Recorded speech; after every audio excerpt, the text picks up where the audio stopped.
Hello everyone. आज हम discuss करेंगे क्लास 10th की साइंस का chapter number 1 chemical and reaction का पार्ट 2। दैट इज आज हम देखेंगे लेक्चर 2 के अंदर टाइप्स ऑफ केमिकल रिएक्शन। तो आइए सबसे पहले हम देखते हैं टाइप्स ऑफ केमिकल रिएक्शन के अंदर कॉम्बिनेशन रिएक्शन।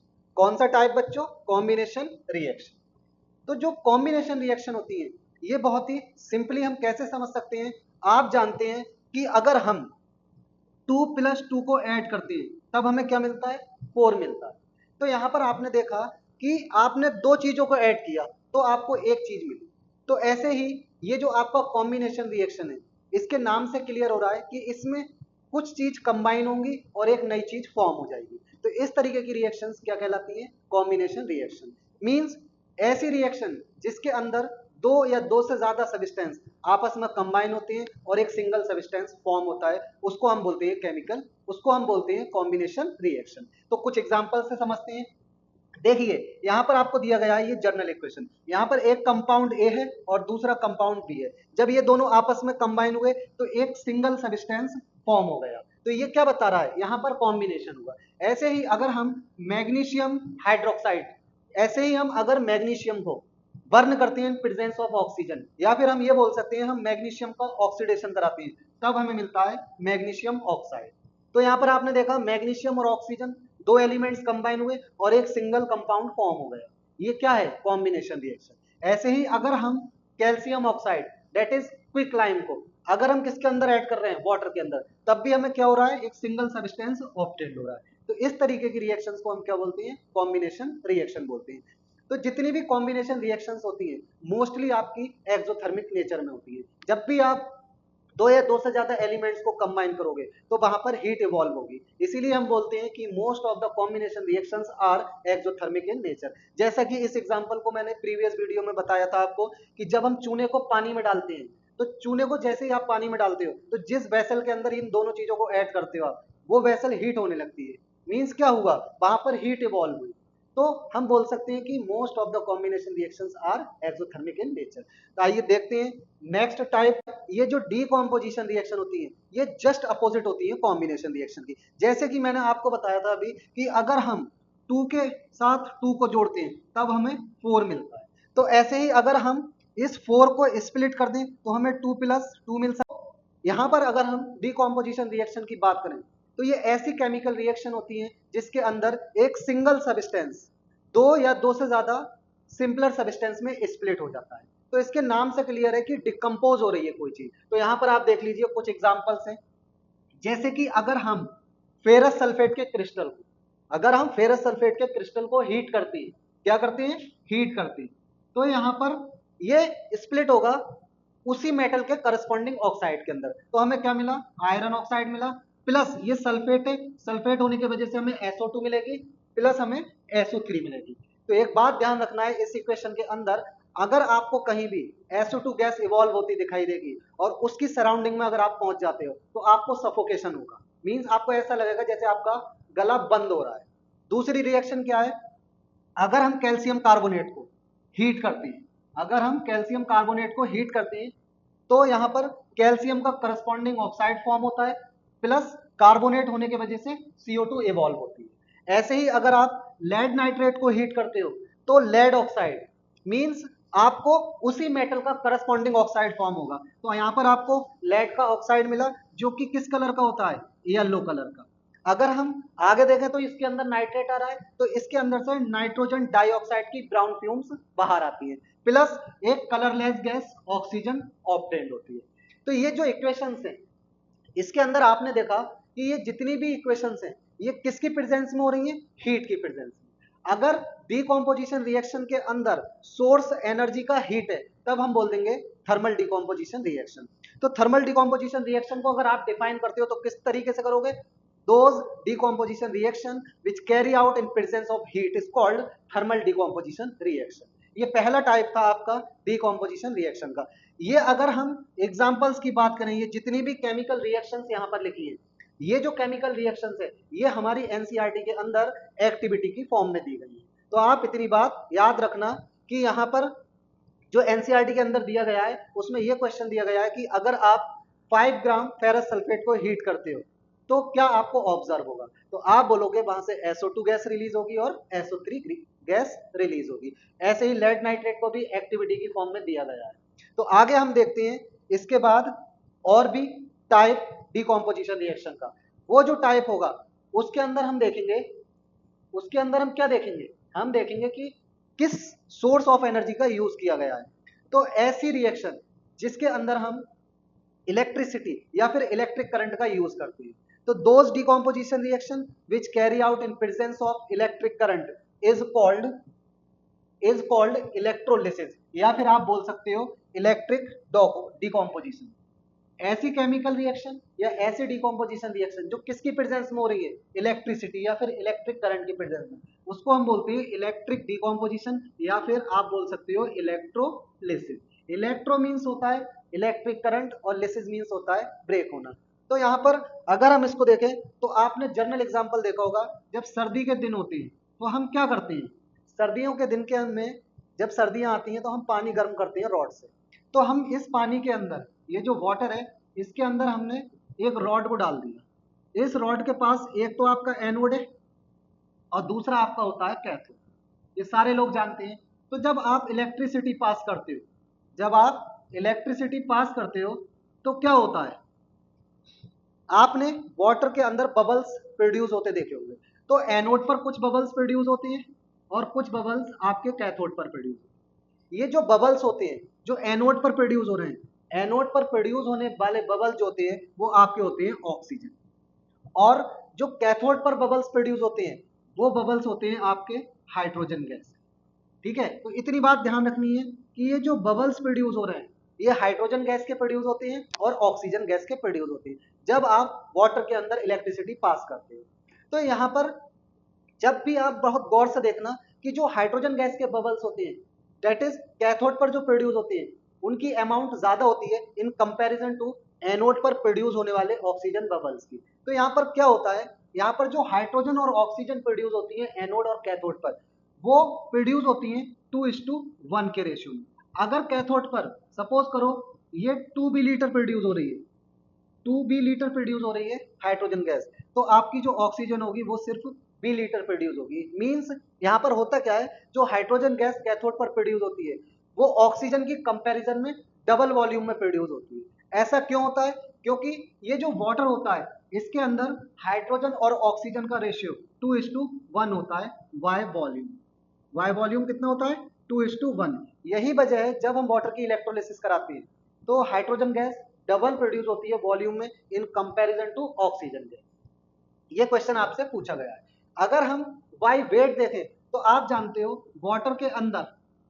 वाटर के अंदर हाइड्रोजन और ऑक्सीजन का रेशियो बाय वेट कितना होता है, 1:8। तो आप इसको कम ध्यान रखना, लेकिन आपको बाय वॉल्यूम ज्यादा ध्यान रखना है, क्योंकि क्वेश्चन में पूछता है कि जब भी हम वाटर की इलेक्ट्रोलिसिस कराते हैं तो हाइड्रोजन गैस डबल क्यों प्रोड्यूस होती है वॉल्यूम में इन कंपैरिजन टू ऑक्सीजन। तो आप उसमें लिख देना क्योंकि वाटर के अंदर हाइड्रोजन और ऑक्सीजन का रेशियो 2:1 होता है बाय वॉल्यूम।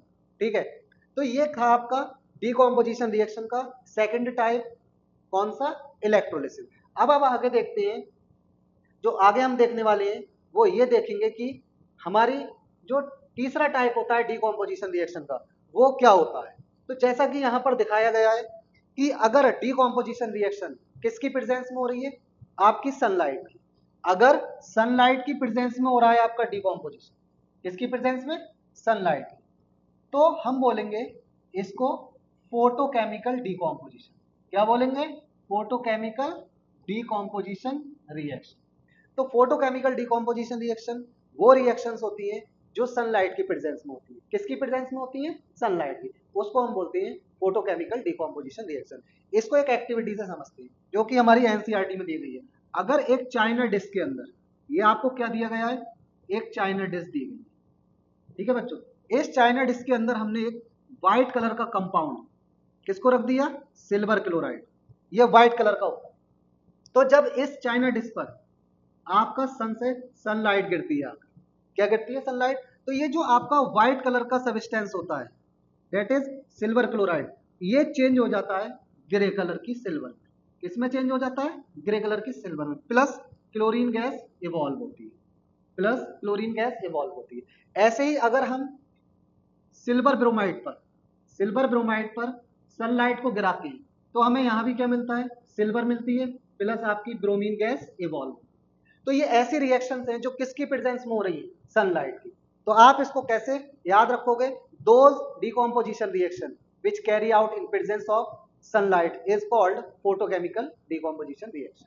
ठीक है, तो यहाँ पर अब हम देखते हैं कुछ रिजल्ट्स। जैसा कि यहाँ पर एक क्वेश्चन तो ये पूछा जाता है कि अगर आप सिल्वर क्लोराइड के सॉल्यूशन को सनलाइट में रख दोगे या सनलाइट के एक्सपोजर में रख दोगे तो वो ग्रे हो जाता है। तो जो ग्रे हुआ वो क्या चीज है, तो आप उसमें लिख दोगे सिल्वर।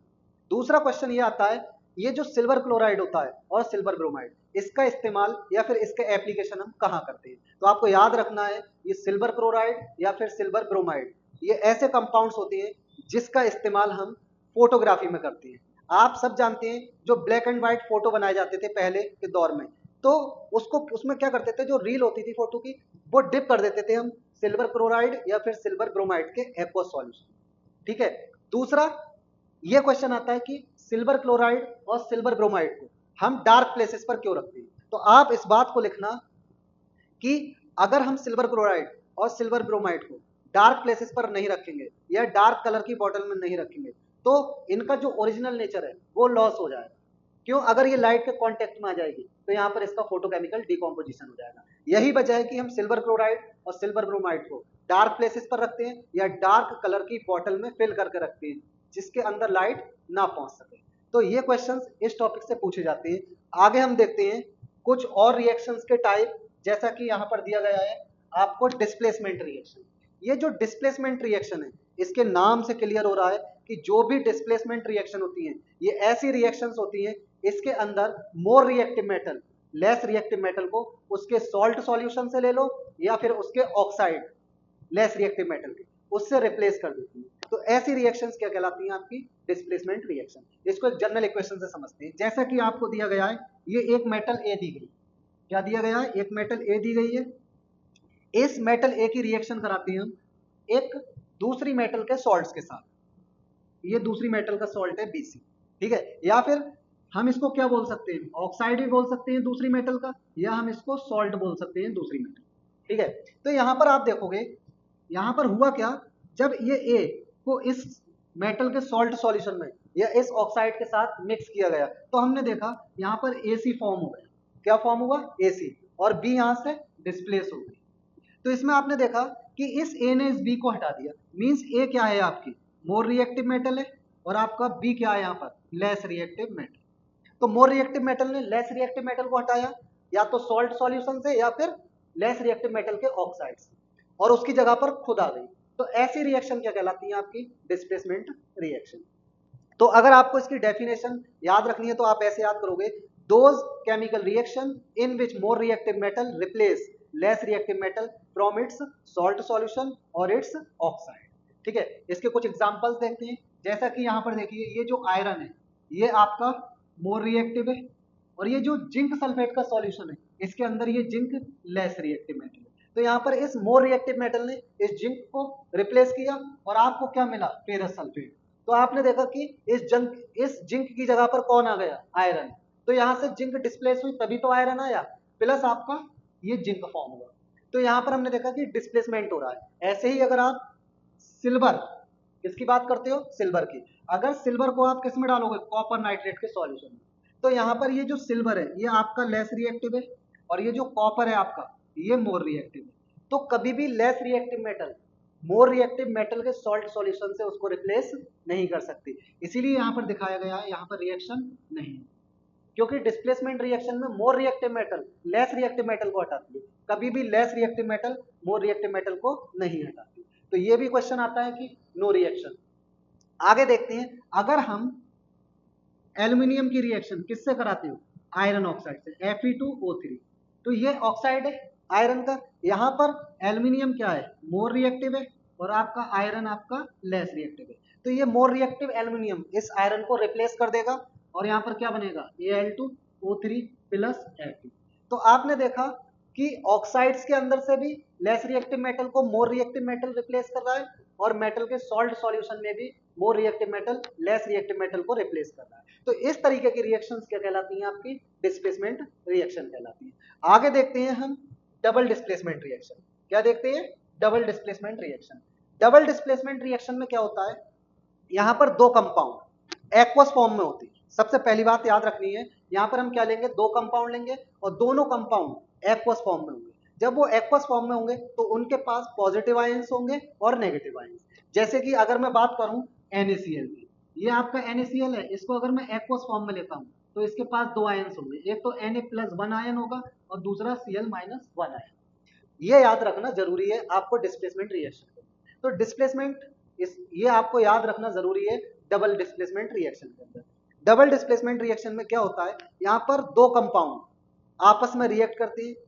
कैसे रिएक्ट करते हैं? वो अपने आयंस को आपस में एक्सचेंज करते हैं और दो न्यू कंपाउंड बनते हैं न्यू प्रॉपर्टीज के साथ। ऐसी रिएक्शंस क्या कहलाती हैं? डबल डिस्प्लेसमेंट रिएक्शन कहलाती है। डबल डिस्प्लेसमेंट रिएक्शन दो तरीके की होती है। अगर किसी रिएक्शन के अंदर प्रेसिपिटेट फॉर्म हो रहा है तब हम बोल देंगे ये प्रेसिपिटेशन रिएक्शन है, और अगर सॉल्ट प्लस वाटर बन रहा है तब हम बोल देंगे ये न्यूट्रलाइजेशन रिएक्शन है। तो यहां पर देखते हैं ये दो कंपाउंड थे, कौन कौन से? ए और बी। ये दो कंपाउंड हो गए। वो एक कंपाउंड हो गया आपका AB और ये दूसरा कंपाउंड है CD। तो यहाँ पर A क्या है? आपका पॉजिटिव है और B आपका नेगेटिव। ऐसे ही CD में जो C है वो आपका पॉजिटिव है और D नेगेटिव। अब होगा क्या? जब ये दोनों आपस में रिएक्ट करेंगे तो A वाला D के साथ पहुंच जाएगा और B वाला C के पास। मींस ये अपने आयंस को एक्सचेंज कर लेंगे और क्या फॉर्म होगा? AD plus CD। तो ये आपकी एक डबल डिस्प्लेसमेंट रिएक्शन, क्योंकि यहाँ पर आयन एक्सचेंज और दो न्यू कंपाउंड फॉर्म हो गए AD और CB। तो अब इसको हम यहाँ देखते हैं। देखिए हम क्या लेते हैं? बेरियम क्लोराइड का एक्वा सॉल्यूशन। इस बेरियम क्लोराइड के एक्वा सॉल्यूशन में ये जो Ba होगा ये +2 होगा और Cl-1, और Na2SO4 के एक्वा सॉल्यूशन में Na+1 होगा, SO4-2 होगा। तो अब होगा क्या? ये दोनों कंपाउंड जब आपस में मिक्स होंगे तो ये दोनों कंपाउंड अपने आयंस को एक्सचेंज कर लेंगे। तो आपका ये Ba है किसके पास जाएगा? SO4 के पास, और ये Na जो है ये जाएगा Cl के पास। तो यहाँ पर आयन एक्सचेंज हुए तो आपको मिलेगा BaSO4। ये जो BaSO4 होगा ये आपका व्हाइट प्रेसिपिटेट होगा या व्हाइट इनसॉल्युबल सॉलिड होगा। दूसरा क्या मिलेगा आपको? NaCl का एक्वस सॉल्यूशन। तो यहां पर देखा आपने एक प्रेसिपिटेट फॉर्म हुआ। ऐसे ही इसमें देखो, जब हम लेड नाइट्रेट के कलरलेस सॉल्यूशन को मिक्स करते हैं पोटेशियम आयोडाइड के एक्वस सॉल्यूशन के साथ, तो यहाँ पर जो लेड नाइट्रेट है इसके अंदर लेड होगा +2 और नाइट्रेट होगा -1। पोटेशियम आयोडाइड में K+1 होगा, I-1 होगा। तो ये दोनों कंपाउंड जब आप मिक्स करोगे तो ये अपने आयंस एक्सचेंज कर लेंगे। लेड चला जाएगा आयोडाइड के पास तो आपको मिलेगा लेड आयोडाइड। ये जो लेड आयोडाइड है ये येलो कलर का PPT होगा, इस तरीके का yellow PPT plus potassium nitrate का एक्वस सॉल्यूशन। तो ये आपने देखा कि यहाँ पर दो कंपाउंड अपने आयन को एक्सचेंज कर रहे थे और दो new compound with new properties form हो रहे थे, जिसमें एक कंपाउंड क्या था? प्रेसिपिटेट था। तो इस तरीके की जो डबल डिस्प्लेसमेंट रिएक्शन होती है उसको हम बोलते हैं प्रेसिपिटेशन रिएक्शन। क्या बोलते हैं? Precipitation reaction. ये बात ध्यान रखना, ये क्वेश्चन प्रीवियस ईयर में पूछा गया है। आगे देखते हैं हम न्यूट्रलाइजेशन रिएक्शन। ये जो न्यूट्रलाइजेशन रिएक्शन होती है इसमें भी क्या होता है? दो कंपाउंड्स के आयन आपस में एक्सचेंज होते हैं और दो न्यू कंपाउंड फॉर्म होते हैं। तो आप देखिए ये HCl आपका एसिड है, तो HCl में H जो होगा वो +1 होगा, Cl-1 होगा। NaOH के एक्वस सॉल्यूशन में Na+1 होगा, OH-1 होगा। यहाँ पर अब क्या होगा? ये Na पॉजिटिव है, ये किसके साथ जाएगा? Cl के साथ, और H जो है वो जाएगा आपका OH के साथ। तो यहाँ भी आयन एक्सचेंज हो रहे हैं, तो आपको क्या मिलेगा? NaCl मिलेगा प्लस वाटर ऑप्टेन। तो यहाँ भी देखा आपने आयन एक्सचेंज हुए। तो ये जितनी भी न्यूट्रलाइजेशन रिएक्शंस होती हैं एसिड और बेस की रिएक्शन, वो भी क्या होती है? एक तरीके की डबल डिस्प्लेसमेंट रिएक्शन होती है। तो अब हम सिंपल में इसको समझते हैं। जो आपकी डबल डिस्प्लेसमेंट रिएक्शन होती है ये दो तरीके की होती है। ऐसी रिएक्शन जिसके अंदर आयन एक्सचेंज किए कंपाउंड्स ने और प्रेसिपिटेट फॉर्म हो गया, तब हम बोलेंगे प्रेसिपिटेशन रिएक्शन। और दूसरा ऐसी डबल डिस्प्लेसमेंट रिएक्शन जिसके अंदर एसिड और बेस ने अपने आयन एक्सचेंज किए और सॉल्ट प्लस वाटर फॉर्म हो गया, तो ये भी क्या है? आपका एक डबल डिस्प्लेसमेंट रिएक्शन है, लेकिन इसका जो टाइप होगा वो न्यूट्रलाइजेशन रिएक्शन। तो डबल डिस्प्लेसमेंट रिएक्शन कितने तरीके की हो गई? दो तरीके की। पहली प्रेसिपिटेशन रिएक्शन और दूसरी न्यूट्रलाइजेशन रिएक्शन। ठीक, आगे चलते हैं और देखते हैं कुछ और टाइप केमिकल रिएक्शंस का। यहां पर दिया गया है आपको ऑक्सीडेशन रिएक्शन। तो सिंपल में अगर हम बोलें, बहुत सिंपली होता है ऑक्सीडेशन। एक बात से ध्यान रखना, अगर किसी सब्सटेंस के अंदर ऑक्सीजन ऐड हो, अगर किसी सब्सटेंस के अंदर ऑक्सीजन ऐड हो या उस सब्सटेंस से हाइड्रोजन रिमूव हो, तब हम क्या बोलेंगे, तब हम बोलेंगे ऑक्सीडेशन। अगर हम इसकी एक और डेफिनेशन की बात करें, on the basis of electronic concept, means electron के कॉन्सेप्ट के बेसिस पर, तो ऑक्सीडेशन क्या होता है, loss of electron is called oxidation. That is, अगर डी इलेक्ट्रोनेशन हो रहा है, क्या हो रहा है, डी इलेक्ट्रोनेशन, इलेक्ट्रॉन लॉस हो रहा है किसी भी सब्सटेंस से, तो हम बोलेंगे यहां पर ऑक्सीडेशन हो रहा है। तो आप देखिए एग्जांपल, यहां पर हमने मैग्नीशियम में किसको ऐड कर दिया, ऑक्सीजन को, मींस ऑक्सीजन मैग्नीशियम के साथ ऐड हुआ, आपको क्या मिला, मैग्नीशियम ऑक्साइड, इसको हम बोलेंगे ऑक्सीडेशन। अगर हम कॉपर की बात करें तो इस इक्वेशन को बहुत अच्छे से याद रखना, ये जो कॉपर होती है ये आपकी लीस्ट रिएक्टिव मेटल होती है। अगर आप इसको प्रोलॉन्ग्ड हीट करते हो, बहुत लंबे टाइम तक हीट करते हो, तो इसकी सरफेस पर ब्लैक कलर की लेयर बन जाती है, जो कि होती है आपकी कॉपर ऑक्साइड की ब्लैक कलर। ठीक है, लेकिन जो कॉपर होता है इसका कलर कैसा होता है, रेडिश ब्राउन। ये क्वेश्चन बहुत कॉमन क्वेश्चन है और पूछा जाता है। तो यहां भी आपने देखा कि कॉपर के साथ ऑक्सीजन ऐड हो गया और हमें क्या मिला, कॉपर ऑक्साइड। तो अगर हम ऑक्सीडेशन की बात करें तो ये दो बातें तो आप समझ चुके होंगे, लेकिन अगर हम on the basis of electronic concept की बात करें तो हमारा ये जो सोडियम है ये एक न्यूट्रल एटम होता है। सोडियम ले लो चाहे आप मैग्नीशियम ले लो, ये क्या होती है, न्यूट्रल एटम होती है। अगर इस सोडियम से हम एक इलेक्ट्रॉन निकाल दें तो हमें क्या मिला, Na+1। अगर मैग्नीशियम से हम 2 इलेक्ट्रॉन निकाल दें तो हमें क्या मिलेगा, Mg+2। ठीक है, तो यहां पर आपने देखा लॉस ऑफ इलेक्ट्रॉन हुआ, तो जब भी इलेक्ट्रॉन का लॉस होगा तो आप बोलोगे ऑक्सीडेशन होगा। तो यहां पर सोडियम और मैग्नीशियम इन दोनों मेटल्स का क्या हो रहा है, ऑक्सीडेशन। तो ऑक्सीडेशन को आप समझ गए होंगे, addition of oxygen, removal of hydrogen या loss of electron is called oxidation. अब हम बात करते हैं ऑक्सीडाइजिंग एजेंट की। ऑक्सीडाइजिंग एजेंट ऐसे सब्सटेंस होते हैं जो क्या करते हैं, दूसरे का ऑक्सीडेशन कर देंगे, मींस उसको ऑक्सीजन दे देंगे और खुद क्या हो जाते हैं, रेड्यूस हो जाते हैं। तो ऐसे सब्सटेंस क्या कहलाते हैं, ऑक्सीडाइजिंग एजेंट। ये बात ध्यान रखना है आपको। तो compounds which can add oxygen और remove hydrogen is called oxidizing agent. एक बार और ध्यान रख लो, ऑक्सीडाइजिंग एजेंट खुद क्या होते हैं, रेड्यूस होते हैं, खुद क्या होते हैं, रिड्यूस, या फिर ये ऑक्सीडाइजिंग एजेंट ऑक्सीजन बांटते हैं। ठीक, आगे चलते हैं और देखते हैं रिडक्शन।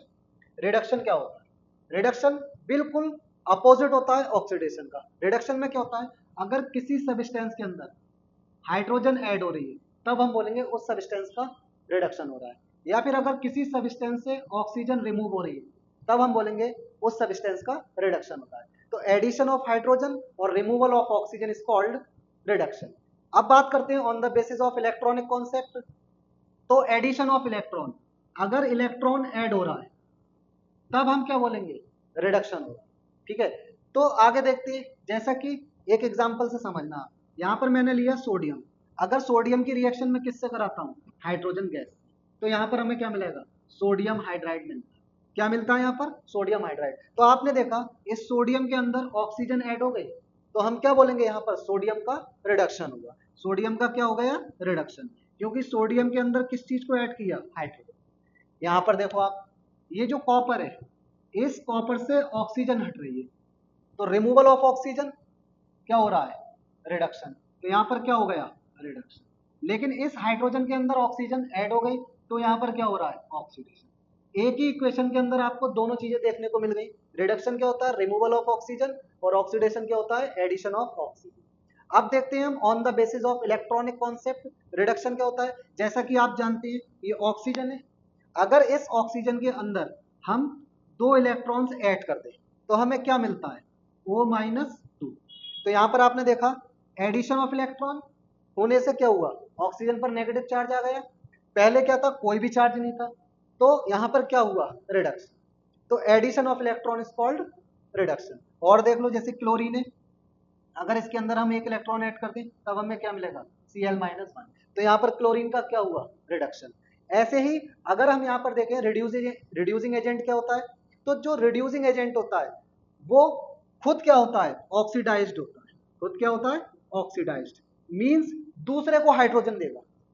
जब दूसरे को हाइड्रोजन देगा तो खुद क्या हो जाएगा, ऑक्सीडाइज्ड, क्योंकि removal of hydrogen is called oxidation. तो ऐसे सब्सटेंस जो खुद क्या होते हैं, ऑक्सीडाइज्ड होते हैं, वो कहलाते हैं रिड्यूसिंग एजेंट। आगे देखते हैं रिडॉक्स रिएक्शन क्या होती है आपकी। तो जैसा कि मैंने अभी आपको बताया था ऑक्सीडेशन के बारे में और रिडक्शन के बारे में, तो अगर हम ऑक्सीडेशन और रिडक्शन को एक साथ देखें तो हम बोलेंगे यहाँ पर रिडॉक्स रिएक्शन हो रही है। तो those chemical reaction in which oxidation and reduction takes place simultaneously, अगर एक साथ ही हो रहा है ऑक्सीडेशन और रिडक्शन, तब हम बोलेंगे यहाँ पर रिडॉक्स रिएक्शन हो रही है। जैसे कि कुछ यहाँ पर एग्जांपल्स दिए गए हैं। यहाँ पर आप देखिए इस कॉपर से, ये जो आपका कॉपर ऑक्साइड है, इस कॉपर ऑक्साइड से आपका ऑक्सीजन रिमूव हो रहा है, और रिमूवल ऑफ ऑक्सीजन क्या कहलाता है, रिडक्शन। तो यहाँ पर क्या हो गया, रिडक्शन। ठीक है, और इस हाइड्रोजन के अंदर ऑक्सीजन ऐड हो गई तो यहाँ पर क्या हुआ, ऑक्सीडेशन।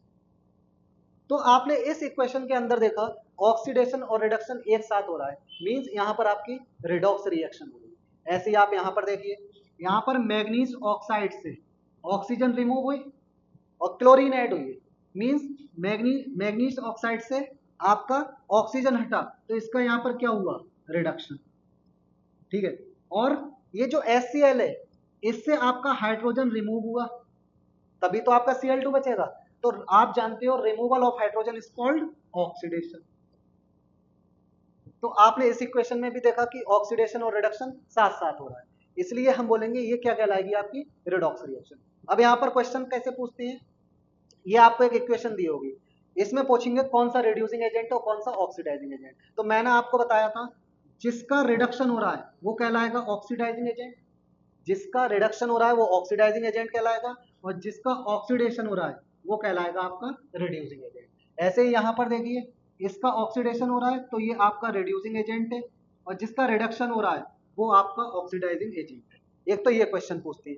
इसके साथ दूसरा क्वेश्चन पूछते हैं, ये जो MnO2 है ये किस में आपका रिड्यूस हुआ, तो आप यहाँ पर लिखोगे MnO2 रिड्यूस होता है MnCl2 में, और HCl जो है वो आपका ऑक्सीडाइज होकर बनाता है Cl2। ऐसे ही इसके अंदर कॉपर ऑक्साइड रिड्यूस हुआ कॉपर में, और जो आपका हाइड्रोजन था ये ऑक्सीडाइज हो गया वाटर। एक इक्वेशन और आप देखिए, जैसा कि मैंने अभी पहले बताया था, यहाँ पर ये एल्यूमिनियम है, ये आपका रिड्यूसिंग एजेंट है, याद रखना, क्योंकि जितनी भी मेटल्स होती है सारी की सारी रिड्यूसिंग एजेंट होती है, बहुत ही अच्छे रिड्यूसिंग एजेंट होती है।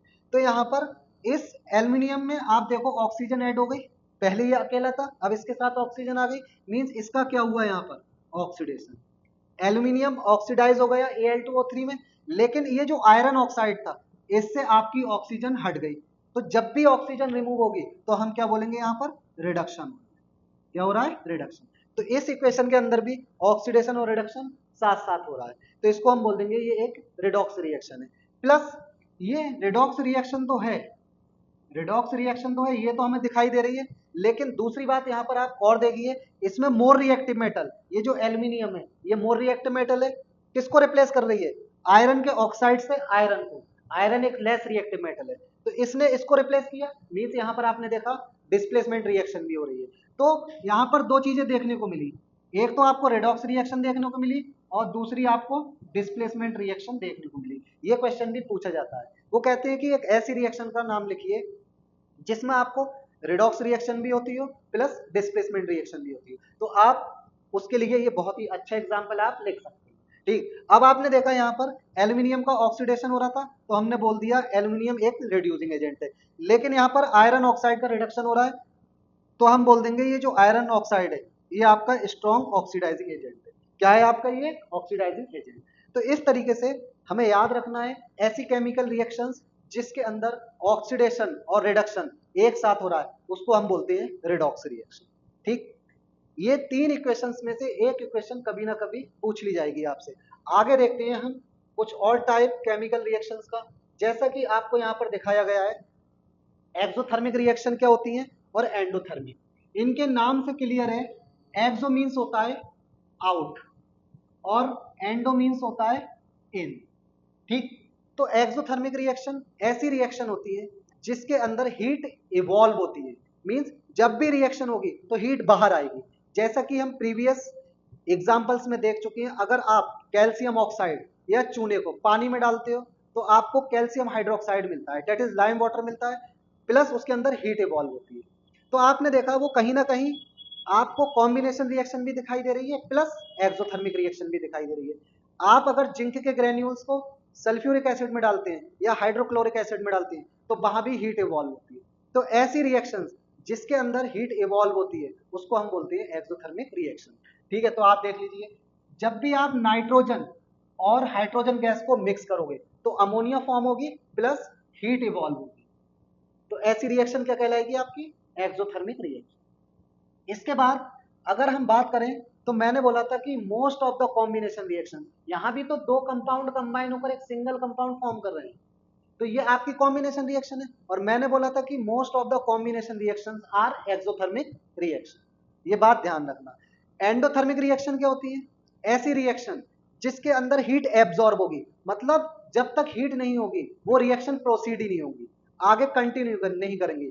तो अगर हम कुछ सिंपल एग्जांपल की बात करें तो हम अगर मैग्नीशियम कार्बोनेट को, ये आपका मैग्नीशियम कार्बोनेट है जिसको हम बोलते हैं कैलामाइन, इसको क्या बोलते हैं? कैलामाइन। ये मैग्नीशियम का ओर होता है। जब हम इसको हीट करते हैं, क्या करते हैं? हीट, तो हमें मिलता है मैग्नीशियम ऑक्साइड।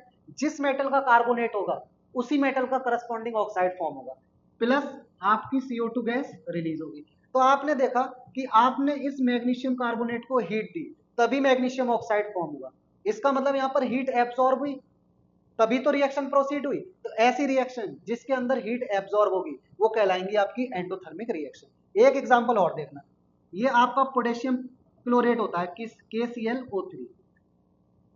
ये क्या है आपका? Potassium chlorate. ठीक, अगर हम पोटेशियम क्लोरेट को हीट करते हैं, अगर इसको हम हीट करते हैं तो हमें क्या मिलता है? पोटेशियम क्लोराइड मिलता है प्लस ऑक्सीजन मिलती है। ठीक, तो यहां पर देखा ये एक सिंगल सब्सटेंस था, जब आपने इसको हीट दी ये दो सब्सटेंस में टूट गया। तो यहां पर हमने देखा एक तो ये हीट एब्सॉर्ब कर रहा है, तो ये आपकी हो गई एंडोथर्मिक रिएक्शन। हीट एब्सॉर्ब करने के बाद ये single substance to simpler substance में टूट गया तो हम वो बोल देंगे ये डीकॉम्पोजिशन रिएक्शन।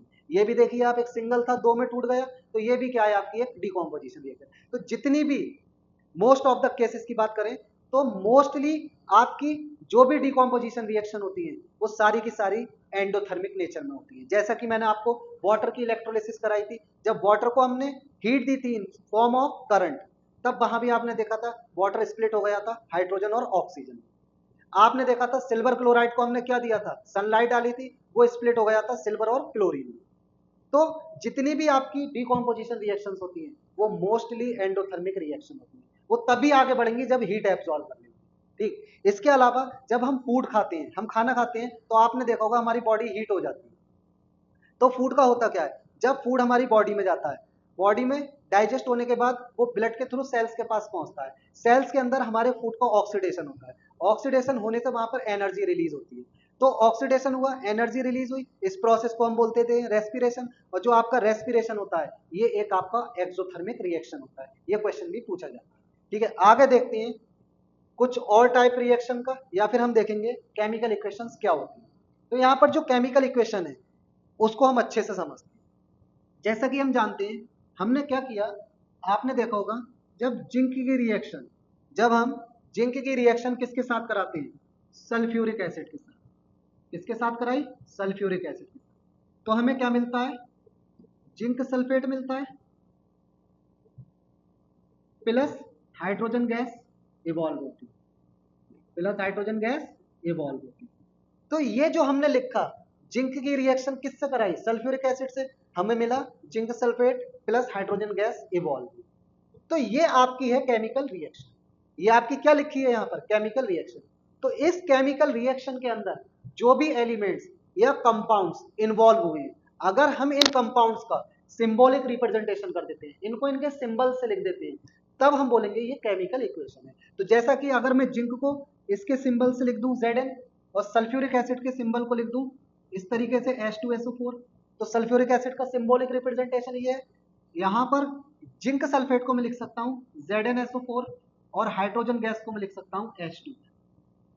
तो आपने देखा इस केमिकल रिएक्शन का मैंने सिंबॉलिक रिप्रेजेंटेशन कर दिया। तो ये जो बनी हमारी ये कहलाएगी आपकी केमिकल इक्वेशन। क्या कहलाएगी? Chemical equation. ठीक, अब ये जो केमिकल इक्वेशन होती है ये दो तरीके की होती है, या तो ये बैलेंस्ड केमिकल इक्वेशन होती है या फिर अनबैलेंस्ड केमिकल इक्वेशन। ठीक, तो बैलेंस्ड केमिकल इक्वेशन कौन सी इक्वेशन होती है? जिसके अंदर रिएक्टेंट साइड पर, जिसके अंदर रिएक्टेंट साइड पर जितने भी डिफरेंट टाइप एलिमेंट्स के एटम इन्वॉल्व हो रहे हैं वो अगर इक्वल हैं प्रोडक्ट साइड के, तब हम क्या बोलेंगे? ये इक्वेशन आपकी बैलेंस है। जैसा कि यहां पर देखो, यहां पर एक जिंक है, इधर भी क्या है? एक जिंक का एटम है। हाइड्रोजन कितनी है? दो है रिएक्टेंट साइड। प्रोडक्ट साइड भी कितनी है? दो। सल्फर रिएक्टेंट साइड कितना है? एक। प्रोडक्ट साइड भी एक है। ऑक्सीजन इधर 4 है और इधर भी कितनी है? Product side 4। तो ये जो केमिकल इक्वेशन है ये आपकी एक बैलेंस्ड केमिकल इक्वेशन है, क्योंकि रिएक्टेंट साइड जो एटम्स थे वैसे ही एटम्स प्रोडक्ट साइड क्या है? सेम है। तो ऐसी केमिकल इक्वेशन क्या कहलाती है? बैलेंस्ड केमिकल इक्वेशन कहलाती है। जब भी हम किसी केमिकल इक्वेशन को बैलेंस्ड करते हैं तो हम यहाँ पर फॉलो करते हैं law of conservation of mass. Means जो आपका रिएक्टेंट साइड का मास है वो किसके इक्वल होगा? प्रोडक्ट साइड के जितने भी एलिमेंट्स हैं उनका एटॉमिक मास के इक्वल होगा। या फिर हम ये बोल सकते हैं मास ऑफ रिएक्टेंट साइड किसके इक्वल होगा? Mass of product side. तो जब भी आप कोई भी केमिकल इक्वेशन बैलेंस करोगे तो आप law of conservation of mass को फॉलो करोगे।